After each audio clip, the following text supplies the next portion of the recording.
situation, whereas our property is totally devalued. That's why we can't buy these buildings. People are like, well, we need to buy up the buildings in our community and open them back up. Well, now you wanna buy a building, the building's been sitting there forever, not being maintained. It costs $100,000 to bring it up to code so that you can open up your business. But the bank said this building is only worth 6,000. So now, the only way you can get money and buy anything is if you already have money.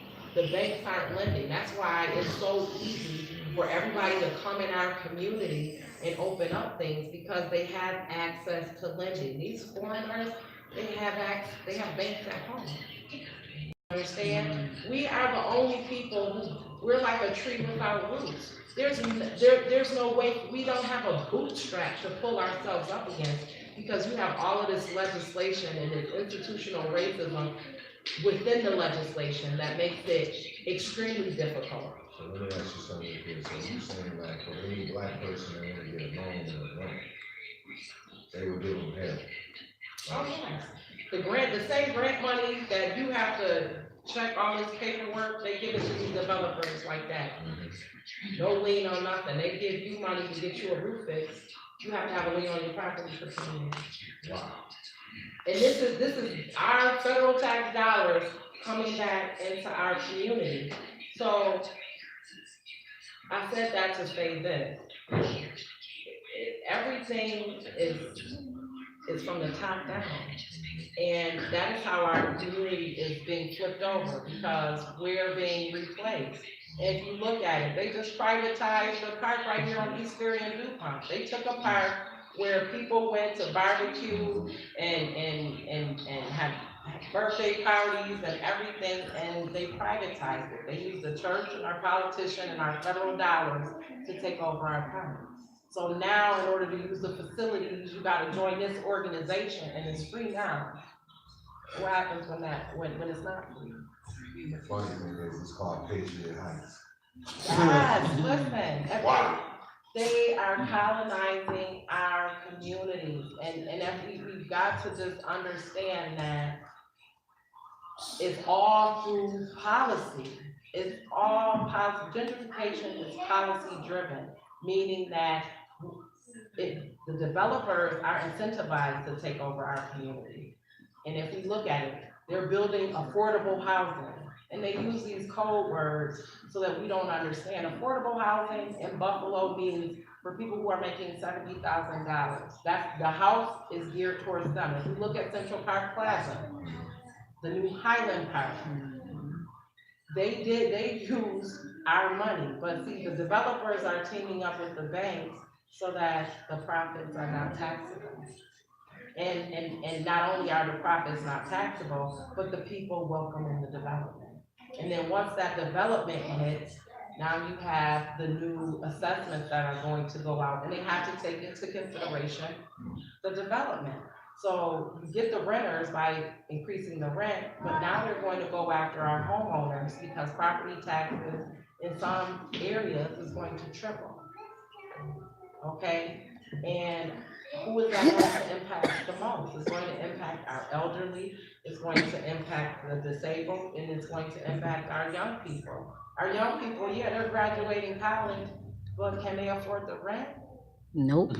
Where are the jobs that are going to allow them to afford the rent in the community that their parents, their grandparents, and their great-grandparents grew up in? Listen, we are facing a dire emergency in our community. We went forward with petitions and took it to Common Council to say we need rent control, rent stabilization, more assistance for homeowners, we need more assistance for low-income landlords, and we need a land bank so we can control what's going on in our community. They said you're never gonna get a land bank on the east side because that property's already been promised. They told us, and they tabled, our petition has been tabled for over 2.5 years. There are laws on the books in New York State for rent control. All Buffalo has to do is adopt them. Now, if our leadership was really concerned about our community, they would have adopted them.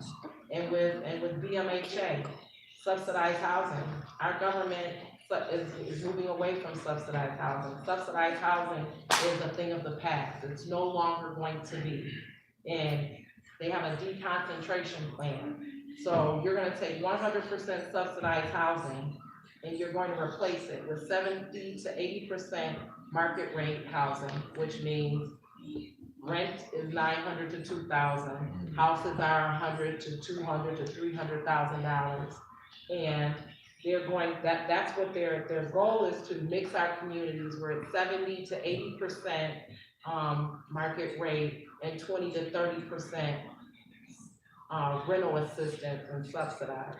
So what you're gonna see happen is that you're gonna see a mass displacement of poor people that just happen to also be people of color. So all those, you go to the Perry's was like a whole city in and of itself. You go over there, it's desolate. Where did those people go?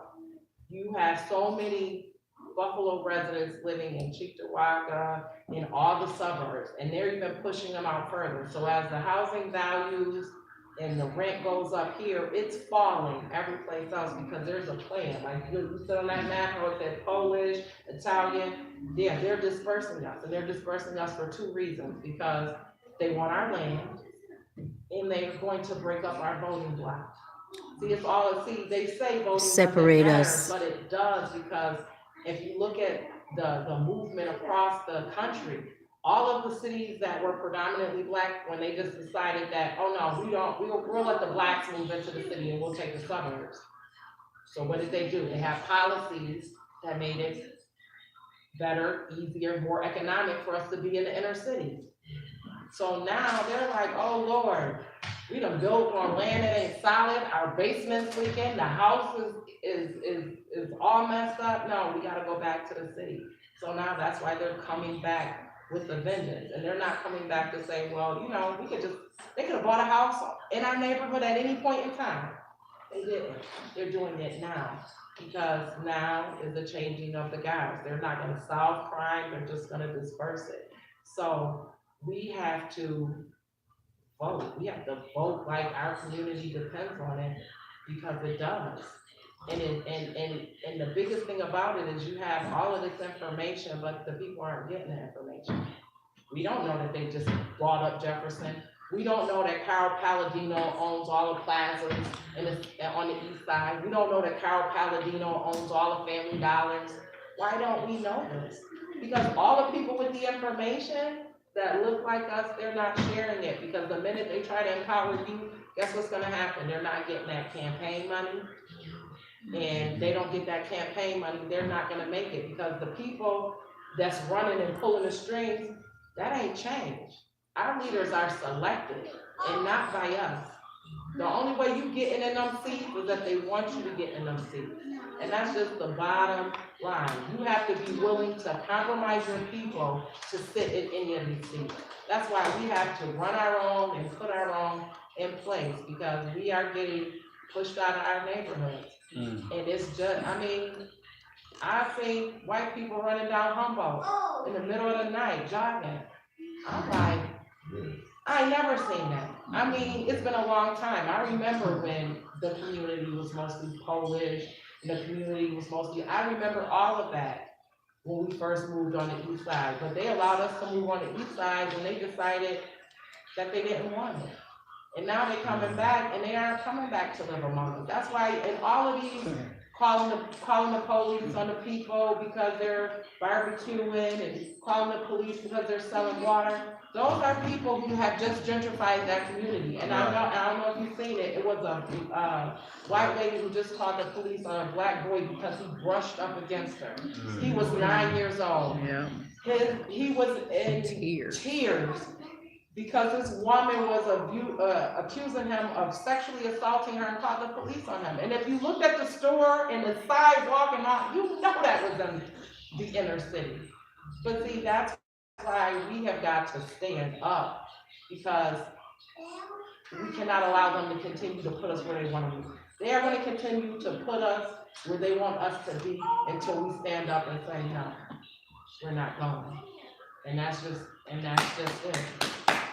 Alright, my clock off on that. Now I'm ready to camel back off of that. Go ahead. Alright, so Pam is my cousin-in-law, I would imagine. And we had many discussions about, different stuff. And so he figured I was the person that he would want to be on this card. So I'm like, this is, a brother who I feel is being inspired by, the Marcus Garvey, movement. He's like becoming a Garveyite, before my very eyes. And like, for me, I mean, I'm just happy to see that, just personally. So I said, even though I was encouraged by the Moors, let me stop. Let me first send peace and blessings on the Prophet Muhammad. Peace and blessings be upon him. And I like to say, all praise due to Allah, subhanahu wa ta'ala, before I stop. And then go into what I have to say. Anybody know what race, the definition of race is? What's the definition of race? Because, this is a mantra that it seems like that we're saying that race first, but can anybody tell me what the definition of race is? It's off the back. I'll read it. If not, I'll just read it. We could look it up. Somebody could be the designated looker-upper, but I already kind of looked it up. And what we got here is a race is people who are believed to belong to the same genetic stock. Some biogenetic doubt that there are important genetic differences between races of human beings. So we got, people who basically belong to the same genetic stock. Now, what they have for black race, specifically, in the definition right now is, it says black person. It says black or more, which is kind of funny. It says Negro, Negroid, and black. Okay, and then it says a person with dark skin who comes from Africa. That's the definition that they have here. Now they have in the definition of races and people, or the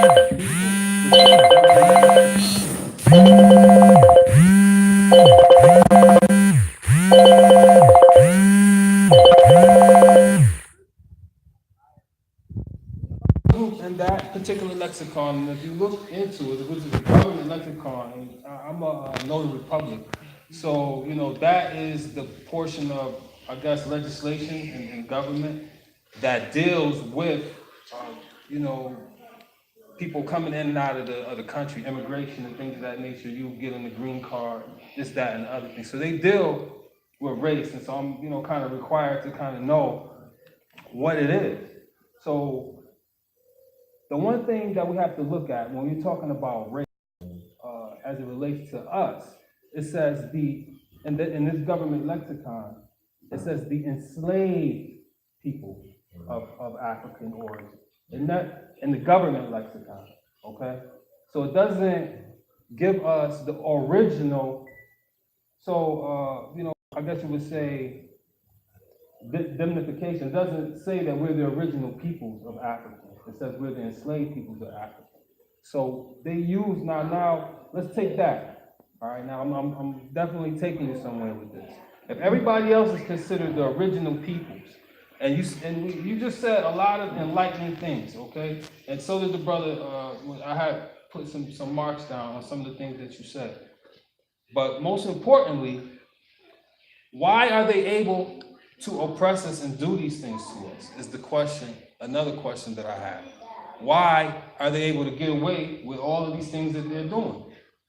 And then we have to go to the 13th Amendment, all right, in order to find the answer to that. Now, so this is what I want to do, because the thing is, the answer to all of, or the solution to all of, or the problem that we're dealing with for the most part are badges of slavery. If we want to address a lot of our issues from a judicial perspective. Now, you were talking about legislation. The country in itself is made up of a balance of what? The executive, the legislative, and the judicial, okay? So we're operating right now under all of those basic forms, okay? Now the Moorish paradigm, which is what I'm a part of right now, I'm a member of America's Society, and we're a group of Moors who are basically cleaning up a lot of information, misinformation, myths, and things of that nature that may be attributed to what we would call, it's a race. It's a race because it's also in the dictionary of races and people. So you have black in there, but you also have Moor in there. So now I'm getting to something interesting that the brother was pointed out. The brother pointed out the Iroquois nation. All right, now they have domestic treaties with this government. They have domestic treaties, meaning that this government wrote the treaties. It wasn't the Indian nation that was. But yet and still, they invoke those treaties, and they started invoking these treaties hundreds of years, and their ancestors now are getting $300 million lawsuits because they think 7 generations ahead. I mean, I've talked with people from the Iroquois Nation.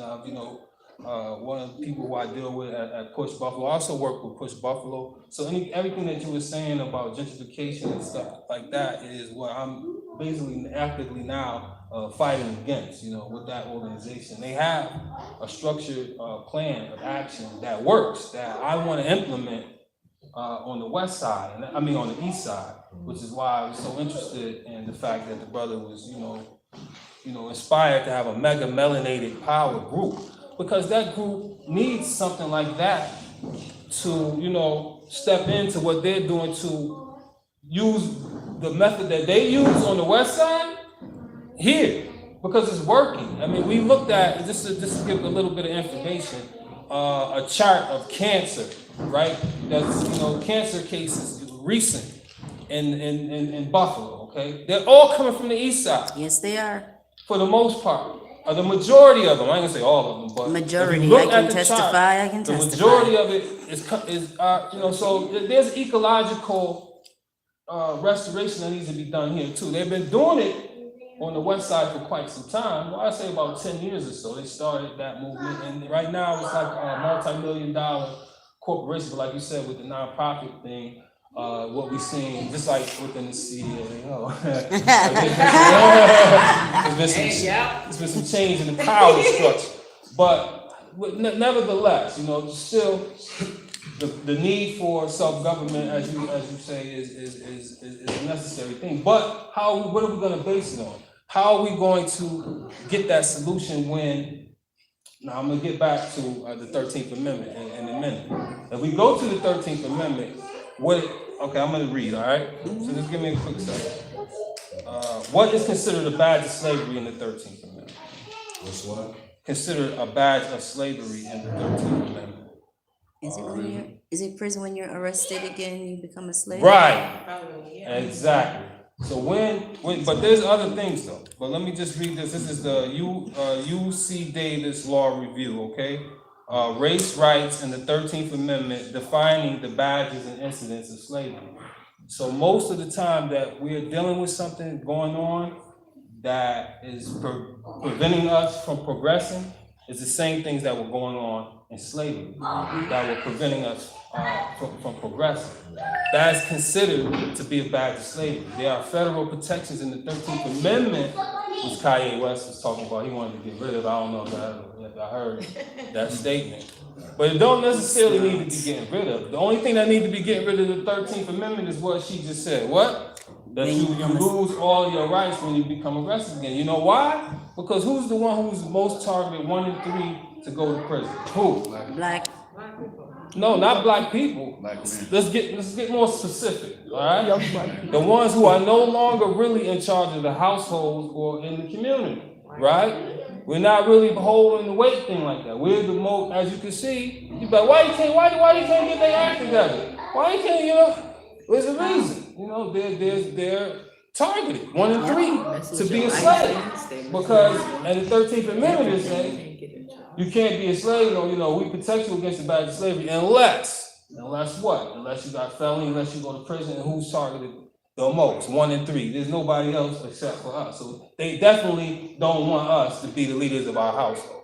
They let you know that right now. They're going to disenfranchise us. But that's been something that they've been doing before the 13th Amendment, disenfranchising us. So what are we gonna do? You know, we got to drop the badges. You see, we can't incorporate the badges into the things that we're doing when we're trying to succeed. When we're looking for solutions, if you incorporate the badges, what's going to happen is they're going to have a way around whatever you're doing. Even if what you're doing is genius, even if what you're doing, we got to take what's the genius out of what we're doing, but then drop the badge and do it. And it's not to say that, you know, they're still not going to try to cheat, but judicially, we have a way to enforce it. Now, there's a lot of other things that have to be done legislatively. She brought up a solution, voting, okay, registering people to vote. That is what changes the power, because now those people who are playing the game, who know what's going on, who's not informing us, that they recognize that you got some way to affect what they do, regardless of wherever their money coming from. We got a way to shake that up. If we can change legislation, if we got an idea of how we want to change legislation, if we want to move towards certain things, the only way we can do that, and I'm not going to say the only way we can do it, but one of the most important ways, if we're going to stay here and try to make some things happen for us, is we're going to have to vote. We got to come up with ways. Like now, I want to come up with a way, like I said, now we Push Buffalo, they're organized, they're doing a just transition movement. This is one of the things that they're doing. There's another thing where they're, they call it price for polluters, where we go after the people who are causing these problems, take part of their marketing money that they use for their organization to solve the problem. So that's one of the ways that they are being successful, because they're going after the people who are causing the problem. And saying, yo, we know, we did the research, we know what y'all doing. We got this person who are connected with the media that's gonna give y'all, a hard time. We're gonna stay on y'all, unless, so whatever. Y'all give us part of y'all marketing budget to solve this problem. Or we're gonna market what y'all doing, you know what I'm saying? To the public, we're gonna make it known, we're gonna make it hard for you, we're gonna sue you, we're gonna do whatever it is that we need to do. It's better for y'all to just give us the money. And they've been getting land banks over there based on that process. This is a solution that we could use over here. So the things that you were saying, those are big problems. Now outside of the badge and all that, like I said, we can still solve the problem by using that solution you said, by getting people registered through, like that is a process, but that's something that we could do. That's an agenda. The UNIA getting people, registered to vote. Mega Melanated Power, getting people registered to vote. America Society, getting people registered to vote. All working together, getting people registered to vote. And then as we collaborate with that type of movement, you're gonna see. It's not even a lot. We got a lot of these go around telling people what it is that we're trying to do, or whatever we come up with together collectively. And I just been doing this on my spare time. Like, I haven't done a lot of these. I just sit on the corner, whenever I'm talking to somebody, what you up to? People always ask you what you up to. Oh, this, that, here, man, do you mind signing? This is like, instead of having one of them things you sign, they go around. You just get their information on this. They email, then guess what? They know what you're doing, you got their information. If you need to get back in touch with them for this voter registration situation or whatever things that we're doing, we call them up. Yo, we doing this today. Mega Melanated Power's about to have a meeting. Yo, come on down. We're gonna have some this, we get a little grant money to go to, Wegmans and get more stuff or whatever, you know what I'm saying? We can do it. And then now we can start getting the solution stuff started. We can start buying some of these lots on Jefferson, right? Getting our money together before they do the gentrification. So after they do the gentrification, if we got lot, then the lot price goes up. But we own the lot. In order for us to increase our, influence, you gotta increase your real estate. That's why you think, our name is George this and Sam that, because we living under their real estate. You know what I'm saying? They've been able to influence us. So if we want to influence other people in our community, we got our own stuff. If we want to do a soup kitchen right on the lot up the street, if we owned it, we could just set up, put a sign up, yo, y'all hungry? Come on, get some food. You know what I'm saying?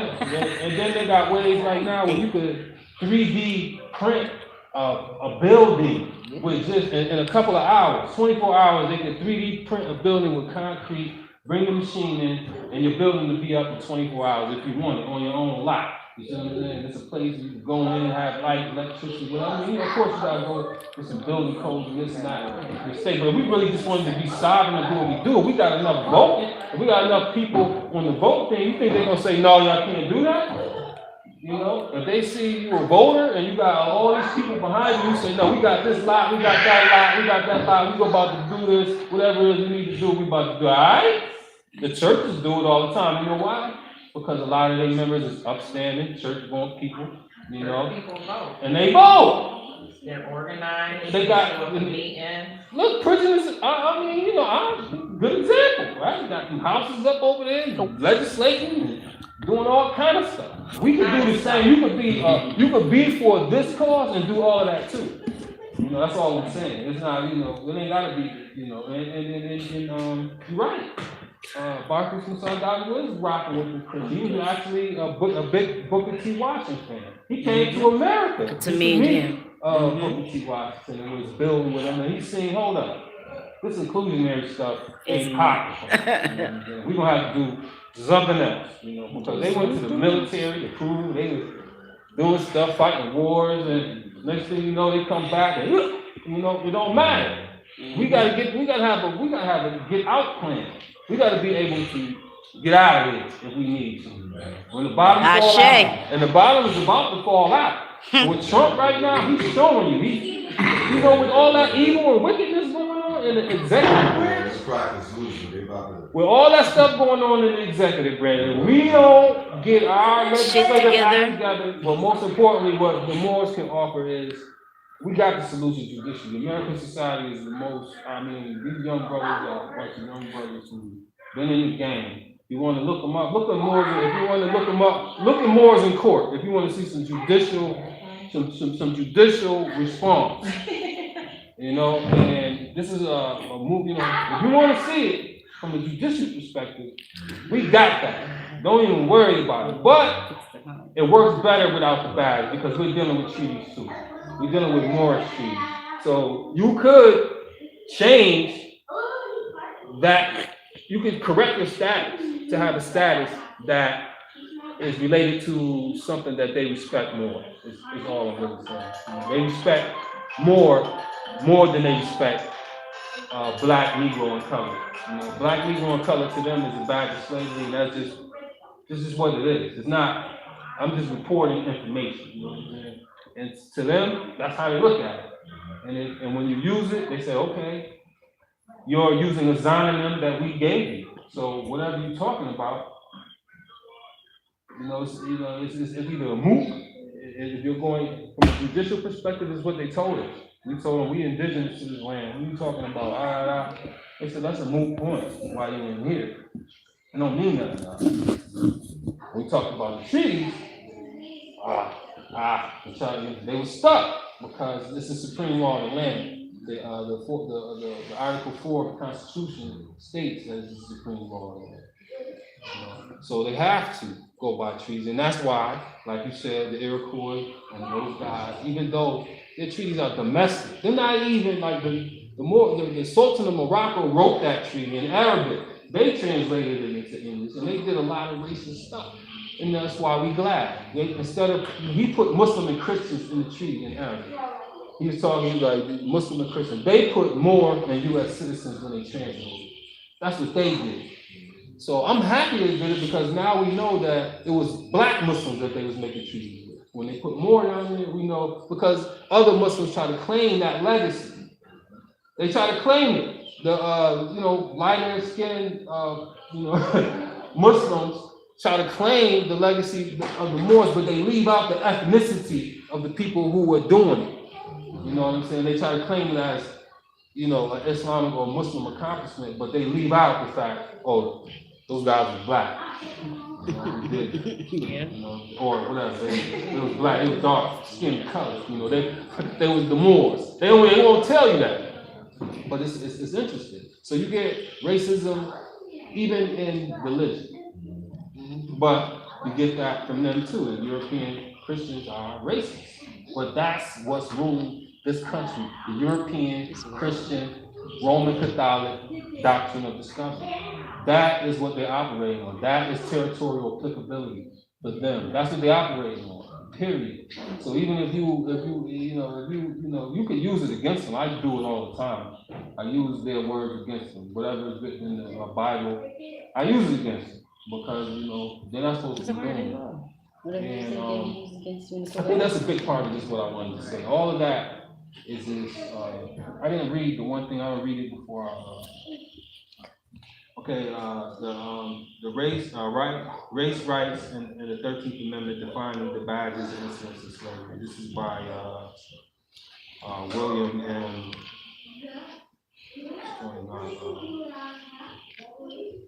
Carter Jr. It says the Supreme Court has held that the 13th Amendment prohibits slavery and involuntary servitude and empowers Congress to end any lingering badges and incidents of slavery. Lingering badges, incidents, and lingering. So everything that we talked about right now, in terms of what's happening to us, I would say it would be a lingering badge of slavery, you know. So we got the judicial protection. The court, however, has failed to provide any guidance as to how courts should define the badges, right, and incidents of slavery, absent such congressional action. Okay, this has led the lower courts to conclude that the judiciary's role under the 13th Amendment is limited to enforcing only amendments prohibition of literal enslavement. All right, so that's their way out. That's the way he's trying to explain it. They're trying to find a way out. Within, even in their dictionary, they're trying to include more with black. They're trying to, you know what I'm saying, put us all, you know, they're trying to make it where they can put a badge on you. You know what I'm saying? They can put a badge on you no matter what. And they're trying to put the Moors in with everybody else just because of skin color. It's because you look at my skin. I don't have the power in the skin. I just don't play the color game. I don't play black, white, and all that stuff. I say European, whatever, more. I say more or African. I don't play the color game because the color game in itself is that's what they're using. That's what they're using against it. There's Europeans like now, like I said, I work with Push. They're also against the government, how they operate. You know what I'm saying? Some of them, you know, they are. They're just Europeans. You know, they don't really necessarily relate to our history, our ancestry that deep. You're not showing it to them that much. We don't invite them to Juneteenth. Won't y'all come to Juneteenth and play slaves in our, won't you come play slaves in one of our plays or something, you know? Like, show them, give them a chance to see how it feels, like, you know what I mean? Or something like that. But, you know, with this, you know, I guess, I said what I needed to say, you know what I mean? That's all I really need to say. I just want to say this. The first time the word Negro was ever used, this is our land. The greatest fallacy that they ever made was that everybody came from Africa. There are more pyramids in America than there ever were in Africa.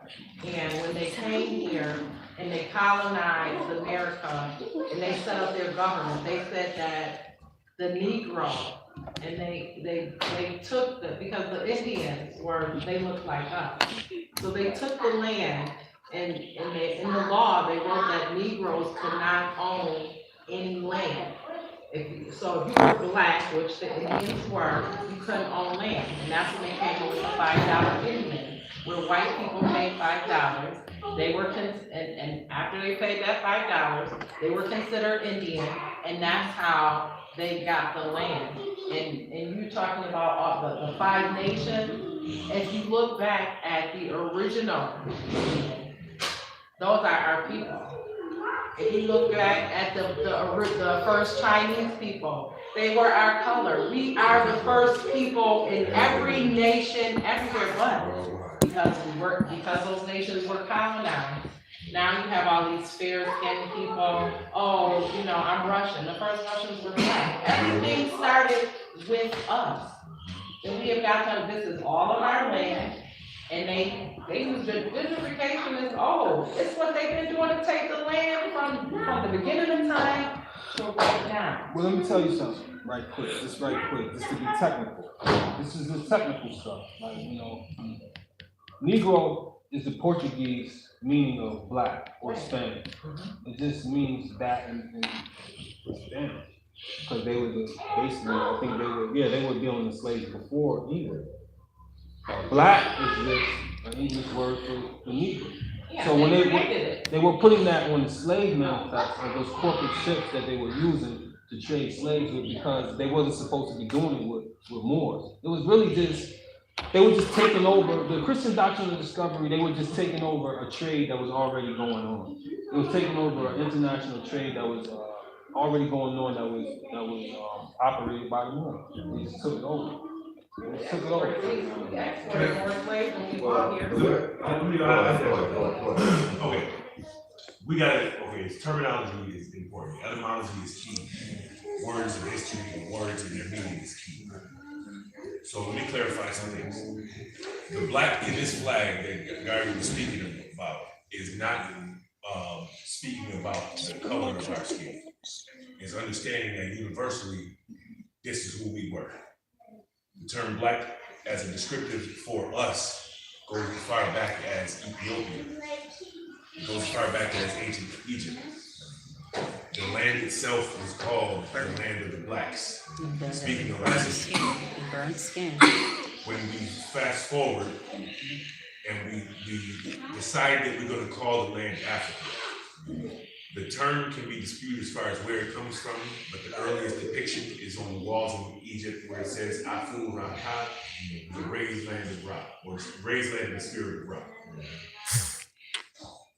When we move forward to the treaties and the terminology that was developed by Europeans after we had been here and indigenous to the planet, now we start coming up with other connotations for that descriptive. It is true that we are indigenous to the planet, but it is also not too debatable that life started in Africa. The migrations afterwards made us be the first people in other places. Therefore, at the root, everybody is African, including European, if you want to be technical. Now, as a matter of fact, you can even go as far as to say they are African and they have purposely separated themselves by using the term race and other things according to that to separate themselves from us. To turn around and use that doctrine of discovery to then oppress us where they found us now on the planet. The doctrine of discovery specifically says that Saracens, thugs, and cannibals can be deemed slaves. Yes, cannibals. Now, if you remember the old cartoons, the Bugs Bunny cartoons and all of that, old black and white, when they depict Africa, the first thing they depict is the big pot with one of the white tourists inside the pot. Yes? Yes. So now when you go to Africa and you see an African, you already in your mind say they're cannibals, so you have the doctrine of discovery telling you that you can enslave them. The people here in what we call America, that we say we've been indigenous to America, would have to have come from somewhere. We know the migration patterns through the Western hemisphere, through the western side of America, as well as through the islands and up through Florida into America pre-Columbus. We know that the Seminole Indians would have been the black Indians, the black natives here in the Florida area, in the Mexico area, the California area. Those were the indigenous that we speak of when we talk about this was our land. And then they eventually mixed in with the Asians that came in Africa, who had begun to lighten due to their geographic location. All of these terms are serious. And I agree with what the brother is saying, is if we're gonna go on their turf, we may have to decide to deal with certain terminology. But again, you must understand that dealing with them on their turf is not our goal. Our goal is us first, and if necessary, only. Now, when we have our structure set up, we won't need to hope that their treaties are still upheld. When we have our schools in place and our children following certain customs, we won't need to worry about if the education system is failing. When we have our own structure walking up and down our streets, we won't have to worry about if the police is disrespecting their authority. We got history of holding down our own neighborhood. The brother who wrote the book, Negroes with Guns, I can't think of his name offhand right now. Him and his wife used to patrol the streets. He then linked with the gangsters in the hood who had more love for their people than they did for their gangster life. So when the police came through and asked him, said, son, you know you got killers working for you. He said, yeah, I know. That's great. And the cop kept pushing. Listen, they courts don't matter, they police don't matter, they weaponry don't matter. The only thing that matters Is race first. and you hear the little voices over there? Yeah. That's it. So when our legal system is set up, we won't need that choice. This is my position. This is the IRBI position. This is the government position. We know that they are in power. That may not change in this country. Okay. However, our negotiations can change based on our power structure. We know there are power in numbers. You get a couple cats that sound and talking like we talking right now, and you got numbers behind them. Damn a vote. Amen. You see what I'm saying? I can tell you right now, this place in the city left that they nervous about coming to. Amen. If we protect certain areas of the city and build upon them, we ain't got to worry about them coming. When we were standing in front of the mayor and Franzak, and we asked them what their plan was as far as to make sure nobody else would get hit by a car because they had to walk in the street until they're breaking sidewalks. He said, oh yeah, we made a resolution. The sister had the resolution in her hand. So I said, please hand me that. We looked at the resolution. The only thing on there was further increased police monitoring, increased videotaping, and speed bumps. And Not these fixing the Democrats sidewalk. bitches went over there and put speed bumps in between potholes. We have no use for that. None. The only solution is us building. That's it. That's it. That's it. That's it. I love y'all. I gotta go. Race first. Race first. Race first. You and I ain't fan. Yeah. Yeah, I just want to say real quick, all those boards and stuff to me, like I told them, my cousin, I thought this is